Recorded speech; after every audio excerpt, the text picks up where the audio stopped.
Come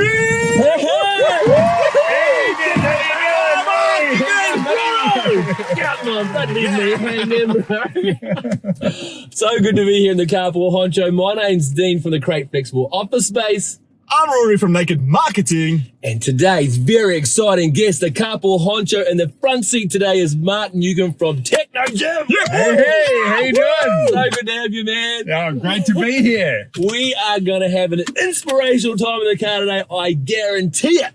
So, are you ready? Let's get started. Oh, yeah. Today's podcast is driven by our friends at Albany Toyota. And we are fed by our mates at Sal's Pizza. And our tunes are brought to you from the Sound Store. So, Mark, tell us what song gets you revving in the morning, mate? I tell you, one of my all-time favourites is Dreams by Fleetwood Mac. Oh, Fleetwood Mac, mate. Beautiful. Can't go past it. Love it. Thunder rolling happens when it's raining. They only love you when they're playing. Women, they will come and they will go. When the rain washes you clean, you'll know. Yeah. You'll know. Woo. You'll know. Oh, you'll know. Beautiful, boys. Oh, yeah. Guys. I think we could get... We're fired up. We could be like Fleetwood Mac, you know, kind of like revive, Yeah, there we go. tributes, you know, that kind of show. We could do it, boys. I reckon.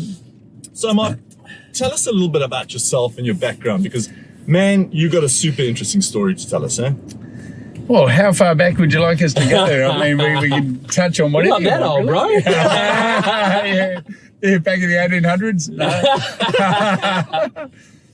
Well, You know what? I'd love to get straight into and talk a little bit about your dad. Yeah. What okay. a legend of a legend. All Let's go right. back that far. Well, many of you may not know my dad's name was Kim Newcombe, and he was a Kiwi born here on the North Shore, a local guy, great mechanic, and he ended up following his dream and passion. And in his early 20s with my mum, they moved to Europe and with motorcycling and ended up racing in what's called MotoGP now. Jeez. And he was the first New Zealander to lead the World Championship. He built his own motorbike. It's a fantastic story, but at 29 years of age, he crashed at Silverstone in England and ended up dying from the injuries he sustained there.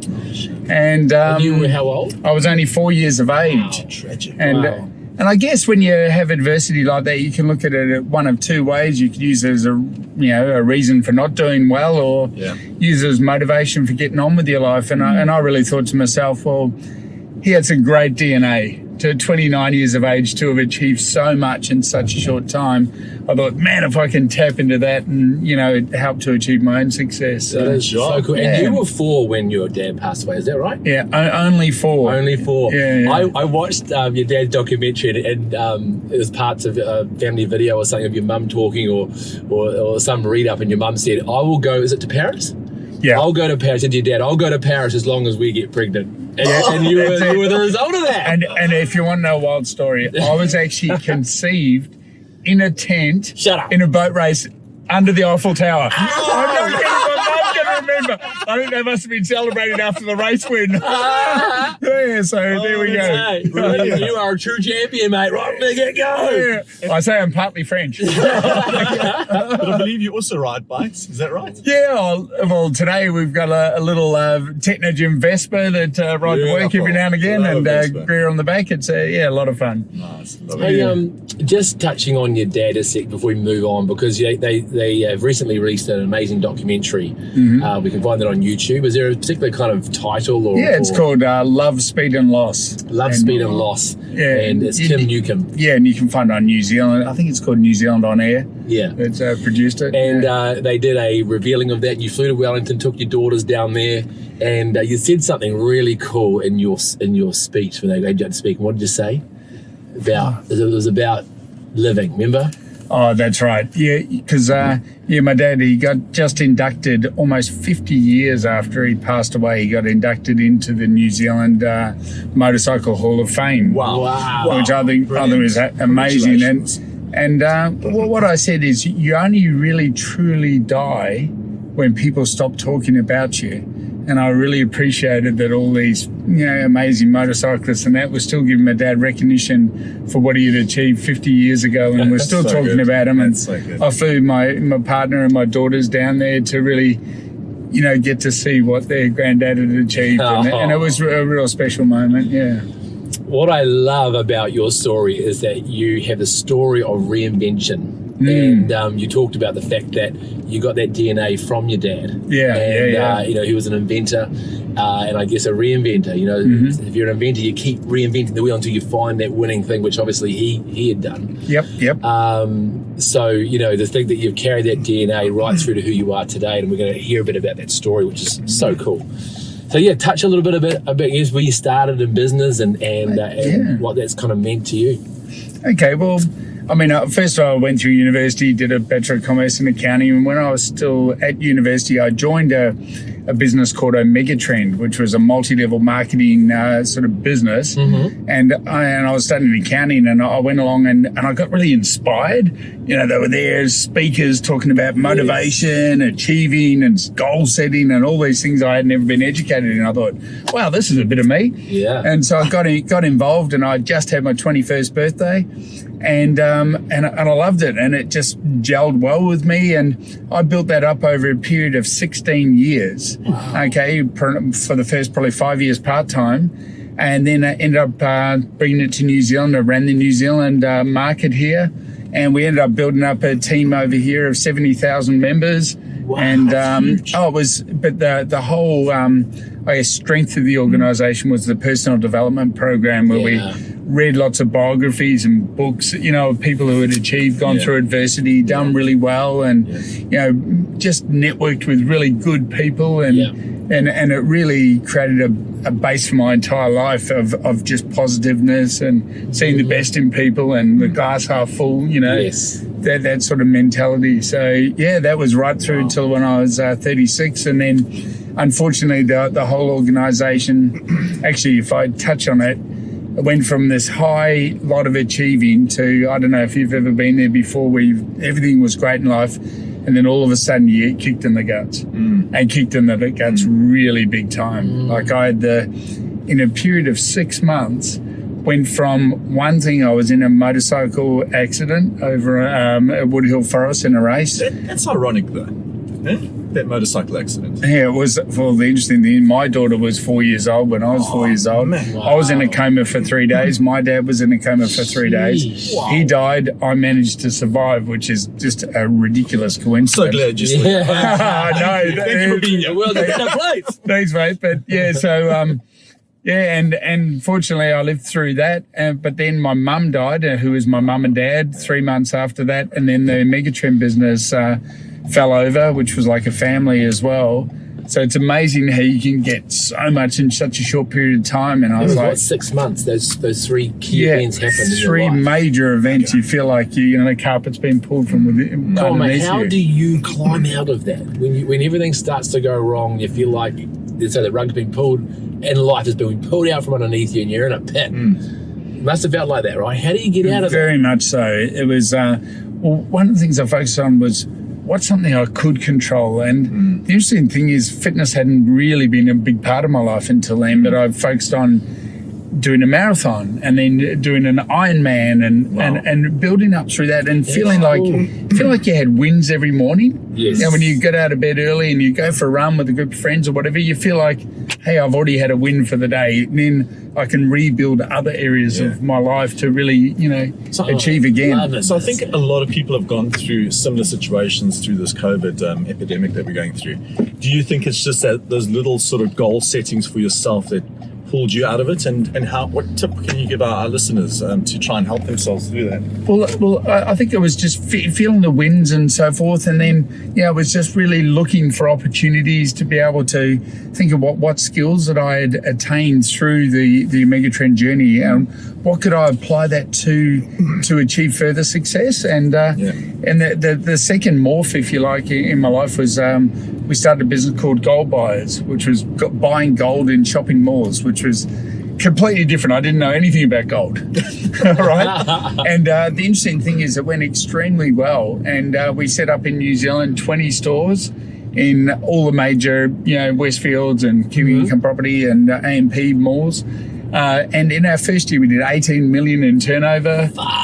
Built a team of, 18 people, 18 million 1 year. in the first year. We built a team. Startup. I'm going to go into gold. It was actually amazing. We built a team of 70 full-time people in 20 stores throughout the country, and it was. But probably the key thing that enabled us to do it was learning the people skills, learned in the previous business to be able to apply to the gold business and the sales skills and so forth. And that would be the advice I would give, is to look at what your strengths are and how can you make sure that whatever you're going to do in the future, you do at least 80% of the time doing what you're really good at, what you love doing. Then, as they say, you never work a day in your life. Yeah, exactly. Reapply what you love and what you're good at. Yeah, right? absolutely. And it doesn't have to look the same shape, right? You clearly see that you've gone from a mega trends into now a gold buying business. I know there's more after this. Yeah. And I guess today, as we're starting to see this interview unfold, it's a story of reinvention and how you reinvented yourself. But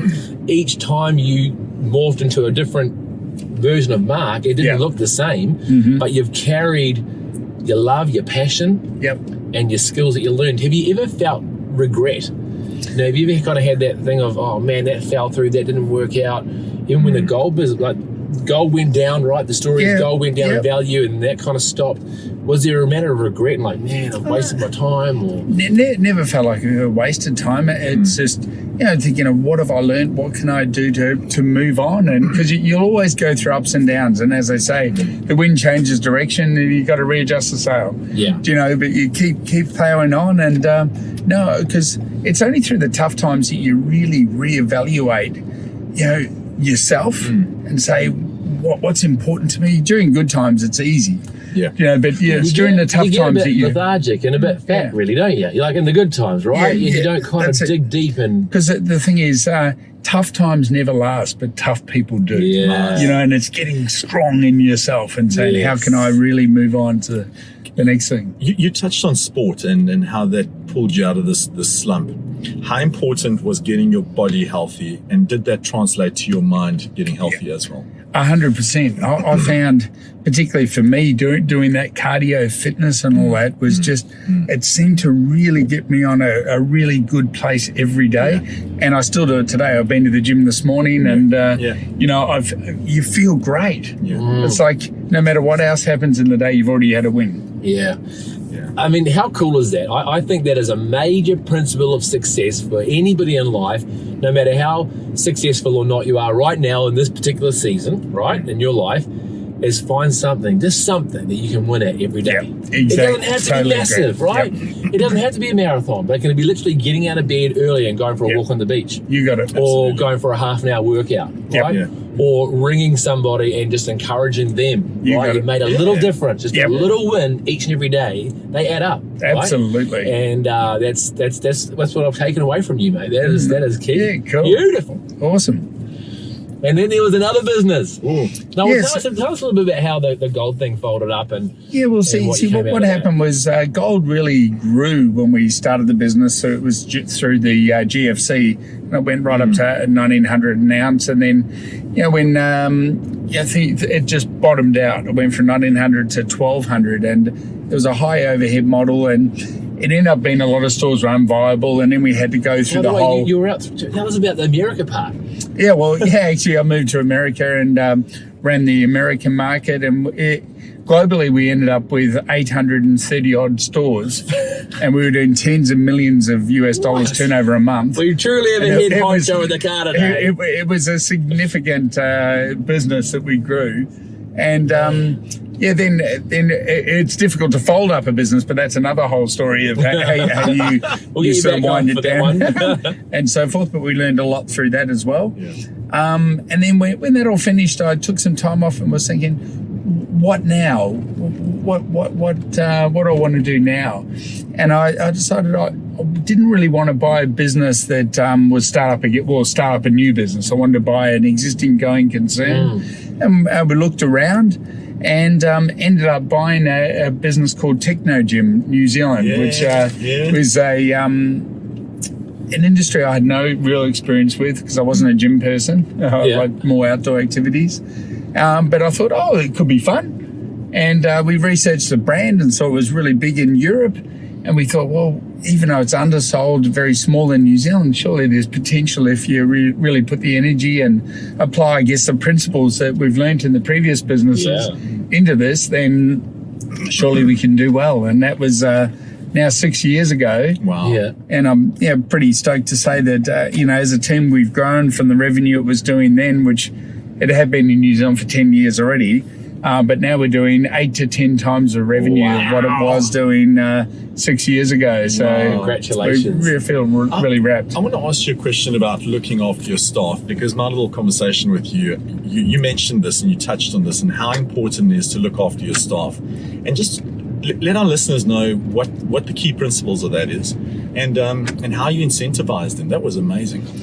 Yeah, well, I've read a number of books, like I'm sure we all have, and one person I really respect is Richard Branson, who talks about, the three key stakeholders in any business, which is the owners, the staff, and the customer. And it's interesting when you ask that question to people, who's the most important? And he really believes it's your employees who are the most important. Yeah. And we definitely subscribe to that. So we invest a lot into our staff, and we know it's all about finding the right people in the right seat on the bus to do the right job. And coming back to what I said earlier, that they can spend 80% of their time doing what their strengths are. Yes. And that's what we're all about, finding out what they're good at and making sure that they can spend their time doing what they love doing. And we like to set annual team goals where we have an annual budget. I don't want to have just the salespeople incentivized, but everyone knows what the goal is, and we do a big, audacious goal, if you like, and then they get really, really like a major kicker at the end of the year with us achieving a team goal. So it gets everyone inspired about achieving the success and that of the organisation, not just the salespeople. That is incredible. I'm excited about you just speaking about it. So we've got a good team, and that's the key of what we've done. Not so much our personal skills it's myself, and just to touch on, if you like, I'm now in another relationship, and we've probably a big part of us. Give her a shout out, mate. Greer and myself. We're a fantastic team. We've just how's this? We're not only he loves you. I love you a lot, babe. And the thing is, we're a great team with business because we complement each other's skills with business, but we're also got a blended family of 6 daughters. Wow. So you don't only like big challenges, you like big families too. And 7 females. Which has a lot of challenges. Yes, have a lot of patience. But we've never had a harsh word. It's been a fantastic family, and Greer's a great partner, and she's awesome with mine and her girls, with 3 girls each merged together, and now they're between 25 and 17, and they've all turned out to be delightful girls. And so when you guys got together, and so when the family first blended, how old were their age? Yeah, we've been together 8 years now, so they were 18 down to 9. Wow. Right. So they're all in our home together. And there's a lot of female hormones in my house, man. I've got 2 daughters. How do you separate your work life from your private life? Because I've tried this with my wife, and we're trying to find that balance. Yeah, it's not easy. I mean, you've got to just consciously wear different hats. Yeah. And we make sure we have romantic time just for us, and time that we don't talk business. And when we're at home, we just focus on the family. I mean, it's not easy to do, but we try to, wear separate hats for whatever, role that we're in, if you like. Yeah. Are you listening, Simone Wyatt? You've been told. So coming back to Technogym and of course, morphing into from these sort of two other businesses into this third one now, and as you reflect back, what is, and obviously some incredible success in Technogym. And I want to sort of, I guess, move on to exactly what you do and I guess and who you do it for. But before we do that, you've had 8 to 10 times greater revenue than what the business ever did in the previous 10 years before that. What are some of those keys of success? You've got, the staff, and we talked about that. What else? Well, a clear vision. I mean, right from we started, we looked at the market and we could see who the major competitors were, and the size of the industry, and just looked at the opportunities out there. And we really got a clear vision and of what we believed could be achieved. And then we set about a strategy to say, right, what do we need to target? What do we need to do? Who do we need? Yeah. So there was a lot of strategy there. And then what we managed to do as we started to get some successes, we really made sure we looked after the customers really well. Right. Really to put everything into them so that they were a huge advocate. And fortunately, our customers have become, such good promoters for us. And we've got so many good friends, right throughout the country that we've been able to develop through this. So now for Greer and I, we get up and we're excited about going to work. Yeah. I mean, we love it. Yeah. And it's really fun. So that's cool. What does investing everything into your customers look like practically? Can you give us some practical examples of things you've done to really show your customers how much you love them, you appreciate them? Or by service, making sure that you're there all the time, because we supply gym equipment and hey, if something goes down, you got to fix it. So, we make sure our service standards are very high, but probably more of what Greer and I have done is just really treat them well as people. We're friends with a lot of them. A lot of them we get on so well with, and I'd consider them close friends. And it doesn't seem that hard. No, it's just the basics of just looking after people, the basics, fundamentals of life. Just be a genuine person and but let's put yourself in their shoes. Let's be honest, because we're all customers. People who are listening to this today, you're customers of different companies. It doesn't always feel like that, does it? When you go to a business that they just treat you well and go the extra mile for you and try hard for you, right? I mean, absolutely. Really, as a customer, that's all we really want is to know that, who doesn't love that? Yeah, everybody loves it. Yeah, you got it. Absolutely. Yeah, and that loyal. When someone, I guess, when you're parting with your money, this is what business is really all about. You're parting with your money for a service or a product that that the person that's getting that money is giving you their very best. Yeah. You know what I mean? And I guess what I love actually is sometimes when things go wrong in business, when the machinery the equipment does break down or whatever, you get to prove it. Yeah. You get to prove how much it's an opportunity. Yeah. And then loyalty comes on the table, right? And we talked a little bit about obligation, right? I mean, once you've kind of you've gone the extra mile for people, they feel a bit obliged to stick with you. You know what I mean? It could be easy. Another supplier comes along, tries to win the business, and they're like, that guy Mark at Technogym, he's gone the extra mile for me. We're good friends now. Like, or our whole team. On the flip side of that, we're all human and mistakes get made in business. But if you're that loyal and you give them the customer service and you treat them like a friend, like they're supposed to be treated, they're going to give you a second chance. Yeah, so absolutely. Good. Now, you supply gym equipment to gyms throughout New Zealand, hotels, and also even home gyms, right? Homes, universities, schools, huge cool. amount. So really top quality. Is it Italian, right? Yeah, all Italian made. It's the biggest brand in Europe and the UK.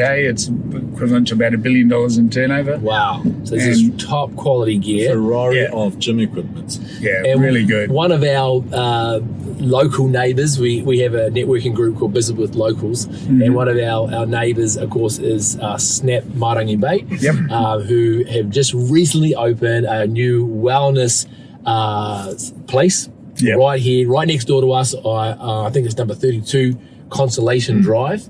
And one of your customers, right, Lalish and Bree and Jeremy and the team there, you're excited about their new venture and their new wellness centre. Very excited. And they're coming back to it, I would say all three of them I'd consider friends. Yeah. They're wonderful people. And I really love working with them all very much. And they're creating a fantastic setup with group fitness and not just the gym, but, you know, it's a big facility. They've grown from, I think, about 390 square meters to almost 1,000 square meters. So it's going to be a unique facility, you know, on the, you know, this part of the North Shore. And I highly recommend, if you haven't got along, really get along and check it out. It's it is not the average gym at all. And more than anything, you'll find they're awesome people. Yeah. You know, just get in there and they're going to create, you know, they're creating great culture and, it's really good. There's something about going to gyms where you've sort of, you know, the average person doesn't want to feel like they have to be a, you know, limit world-class, you know, heavyweight limit weight lifting champion like me, you know. A lot of people feel threatened around me, you know. No, I'm the one that feels threatened around them. But, you know, again, you know, good high class expertise from their PTs, their trainers, who can help you if that's what your goals are. But for everyday people to go along, it's, as you say, these guys have genuine hearts. They've got a real genuine love for people and for the industry, you know, and for that sort of health and wellness. And the whole centre there is massive. Saunas, new saunas gone in there. And there's actually a new professional zone as well where there are, you know, professional people in different aspects of health where you can get specific help and consultation. There's a health bar. You get your smoothies. Yes, the whole cafe. I'm going to grab a couple of those. So big ups to Alicia and the team there, eh? Yeah, and I'd highly recommend, even if you're someone who's never been to a gym before, you know, and you're local to it, you get along, because like we said earlier, it's all about creating good habits in your life. Yes. And just about to do something each morning, you know, get yourself a little bit fitter, a little bit stronger, a little bit more flexible or whatever, depending on whatever age you're at in your life. It's never too late to start. Look after yourself, And you know, one thing I'm hot on at the moment is with all this and COVID and the lockdowns and things, is that everything I feel around culture is trying to kind of split people apart. You know, stay at home, stay locked up, you know, stay behind a mask or whatever it is, whereas human beings aren't designed to do life alone. Yeah, you got it for sure. We need community, and the gym or a health wellness space like this is a place of community and connection. Right, on a common passion, that, you know, around fitness and health. It's so strong and so healthy in your life to have that. Yeah, absolutely. Yeah, for sure. So, mate, we're going to have to move on soon. This has been so gold. Absolutely. Excuse the pun from your gold business. But is there anything else that you'd love to share with us before we sort of head off? Probably just, I guess, a vision for my future. What spins the wheels for me now is just investing back in young people, you know, who are inspired. And I see myself being more of a, you know, a coach, you know, a supporter of. I love it when, you know, people might be in their 20s or whatever, younger, that have got excitement, passion, and just need to be. Oh, it could be all ages, really, but but you know, to be able to assist when someone's got an idea to help them bring it together and. You know, so that's one of the things I'm really excited about, and whether they be my own children, you know, or you know, other people out there, and it's good job. So that's so cool, mate. So if there's any young budding entrepreneurs out there that are fired up and have been inspired by your chat today, can they get hold of you? Sure, get in touch for sure. Technogym. What's your website? We're technogymmnz.co.nz, and the phone's going to be ringing. So good. Of course, if you're looking for quality gym equipment or looking to set up a gym, then Mark from Technogym and his team are the guys to chat to. So it's been an absolute pleasure, right? Absolutely. Rory? Thank you so much, mate. Awesome, Rory. I've really enjoyed it too. Good on you, Dan. You're not a bad singer either, mate. Oh, no, definitely not. I wouldn't go far in that area. No one, Greer, eh? You got a bit of a romantic here, mate. Yeah. Thanks so much, guys. Thank you so much, Mark. Thank you, Dean, for I don't know what. But anyways, catch us for the next Carpool Honcho. We just want to say thank you to our sponsors. Sal's Pizza. All right. We'll have that tonight. Thank you so much, guys. Thanks, guys. To the Sound Store in Newmarket. Thank you for your amazing sound. Sonos specialists. Please go and check them out. And then, last but not least, Toyota.